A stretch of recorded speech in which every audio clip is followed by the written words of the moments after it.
Hello everyone, good morning সবাইকে। শুভ সকাল আর শুভ লক্ষ্মীবার। আজকে যে সকালের নাস্তা হলো চিতই পিঠা আর গুড়। তারপরে আমি সবাইকে নাস্তা করিয়ে স্নান করে এই যে মা লক্ষ্মীকে পুজো দিচ্ছি। আজকে পুজো দেওয়াতে একটু দেরি হয়েছে, উঠতেও দেরি হয়েছে।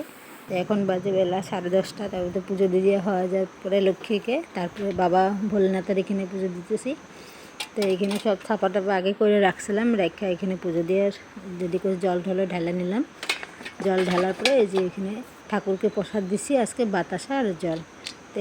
তো কিছু ছিল না, আনতে পারিনি ঠাকুরকে ফল দেওয়ার জন্য। তার জন্য যা পেরেছি তাই দিয়েছি। বাবা ভোলেনাথ তো ভোলা, তো যা দিব তাই গ্রহণ করবে। তো এইটুকুই আজকে ভোগ দিছি, তো বাবাই গ্রহণ করবে আমি জানি। তারপরে যাই আবার ওইখানে পুজো আমার দেওয়া পুরা কমপ্লিট হলো। তো পুজো দেওয়া কমপ্লিট হয়ে যাওয়ার পরে নিচে একটা নর্মাল বাচ্চা আছে, তো ওদের এখানে মাঝে মাঝে যাই। তো একটু গেলাম দুপুরবেলায়, তো বাচ্চাটা খবর নিতে। শরীর ভালো ছিল না, তাই একটু খবর নিলাম। দেখো কত হাসতেছে বাচ্চাটা, একটু ভালো পাইছে।